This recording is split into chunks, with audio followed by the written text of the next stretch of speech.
ekonomi kreatif, UMKM bisa kita kawal, insya Allah akan terbuka 19 juta lapangan pekerjaan untuk generasi muda dan kaum perempuan. 5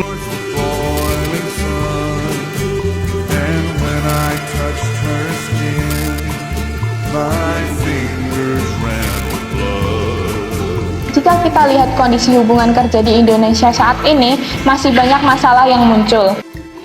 58 tahun jelas bukan waktu yang singkat. Bersama-sama Salah satunya adalah kasus PT Sritex. Ribuan ex-buruh PT Sritex sampai sekarang belum menerima pesangon mereka, padahal perusahaan sudah masuk proses kepailitan. Para pekerja ini sudah lama bekerja, tetapi hak-hak mereka tertunda karena masalah finansial perusahaan. Pemerintah sampai harus mengundang kurator untuk memastikan pesangon benar-benar dibayarkan.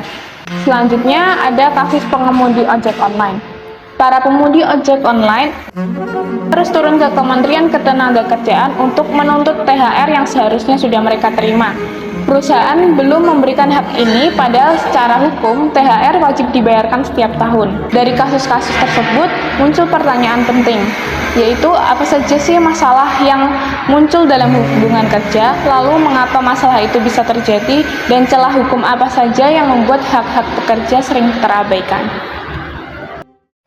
Nah guys, sebelum kita lanjut ke permasalahan yang ada di Indonesia, bagusnya kita memahami dulu nih tentang istilah-istilah penting. Dalam Undang-Undang Nomor 13 Tahun 2003 menunjukkan bahwasanya hubungan kerja merupakan hubungan yang terjadi antara pemberi kerja dan juga penerima pekerjaan setelah adanya perjanjian kerja, yang mana dengan adanya hubungan ini akan menimbulkan hak dan kewajiban di antara kedua belah pihak. Selanjutnya ada perjanjian kerja. Apa sih perjanjian kerja?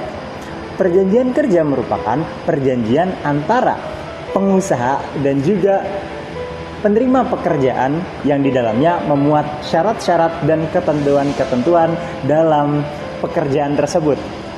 Lalu ada unsur-unsur dalam hubungan kerja di dalam pasal 1 angka 15 Undang-Undang Nomor 13 Tahun 2003, yang mana ada pekerjaan, ada perintah, dan juga adanya upah. Oke guys, lanjut nih. Ada dua jenis perjanjian kerja. Yang pertama adalah perjanjian kerja waktu tidak tertentu dan juga perjanjian kerja waktu tertentu. Apa sih perbedaannya? Perjanjian kerja waktu tidak tertentu adalah perjanjian kerja yang tidak memiliki batas waktu. Pekerjaan-pekerjaan yang di dalam perjanjian ini haruslah pekerjaan yang bersifat tetap dan berkelanjutan. Terdapat juga masa uji coba selama 3 bulan. Lalu, ada perjanjian kerja waktu tidak tertentu. Perjanjian kerja waktu tidak tertentu hanya untuk pekerjaan-pekerjaan yang batas pekerjaannya kurang dari 3 tahun. Pekerjaan musiman dan juga pekerjaan yang masih dalam masa percobaan. Kedua perjanjian ini diatur dalam Undang-Undang Nomor 13 Tahun 2003 dan juga Undang-Undang Cipta Kerja. Ada juga yang namanya outsourcing. Apa sih outsourcing? Outsourcing merupakan alih daya antar perusahaan yang disediakan oleh perusahaan outsourcing. Nah, tadi kan kita udah bahas tuh mengenai apa itu hubungan kerja, macam-macam hubungan kerja, serta perjanjian kerja dan juga unsur-unsur hubungan kerja. Selanjutnya kita bakal balik lagi ke pertanyaan yang awal yang tadi sudah diajukan oleh Ivana. Kenapa sih bisa ada banyak permasalahan ketenagakerjaan di Indonesia? Serta apa sih akar dari permasalahan tersebut? Yang pertama, adanya ketidakseimbangan kepentingan. Hukum ketenagakerjaan setelah berlakunya Undang-Undang Cipta Kerja lebih menekankan efisiensi ekonomi dibanding perlindungan pekerja. Kebijakan-kebijakan yang dikeluarkan seperti perpanjangan kontrak PKWT dan pengurangan pesangon yang melemahkan posisi buruh. Pemerintah perlu meninjau kembali pasal yang merugikan pekerja dan menegaskan kembali orientasi hukum pada keadilan sosial, bukan sekedar pertumbuhan investasi. Kenapa bahasan ini saya sampaikan? Supaya ini pesan moral bagi Bapak Ibu anggota DPR. Jangan lagi menetapkan undang-undang yang bertentangan dengan konstitusi. Jangan lagi ada bahasa dari anggota DPR bahwa kalau tidak setuju dengan undang-undang silakan gugat ke Mahkamah Konstitusi. Yang kedua, lemahnya penegakan hukum. Banyak pelanggaran seperti upah di bawah minimum, PHK sepihak, dan tidak adanya BPJS bagi pekerja. Pengawasan tenaga kerja juga masih sangat minim dan tidak merata. Langkah yang perlu diambil oleh pemerintah yaitu meningkatkan jumlah dan kapasitas pengawas ketenagakerjaan serta memanfaatkan sistem digital pelaporan agar pekerja mudah melapor tanpa takut terintimidasi. Jadi yang benar adalah seperti yang kita katakan bahwa memang saya pikir pemerintah mengakui bahwa pengawasannya masih lemah.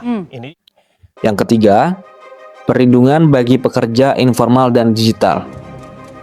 Lebih dari separuh pekerja Indonesia berada di sektor informal atau platform digital, seperti ojek online, kurir, dan juga freelancer.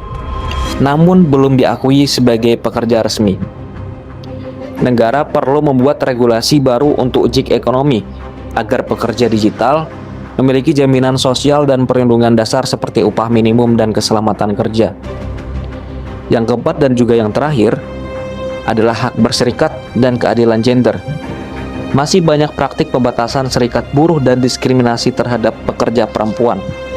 Pemerintah perlu memperkuat penegakan Undang-Undang Nomor 21 Tahun 2000 tentang Serikat Pekerja, memberi sanksi tegas pada pelaku union busting, dan mendorong kebijakan anti-diskriminasi di tempat kerja. Kajian atau survei dari BPS setahun itu 2 kali yang menyebutkan memang rata-rata upah gaji buruh itu di Indonesia 3 juta, tapi pria itu 3,3, perempuan itu 2,5. Hukum ketenagakerjaan di Indonesia memang sudah komprehensif di atas kertas, tetapi sangat lemah dalam pelaksanaan. Fokus reformasi ke depan harus menyeimbangkan antara kepentingan ekonomi dan juga perlindungan pekerja, agar pembangunan tidak hanya menumbuhkan modal, tetapi juga menegakkan keadilan sosial.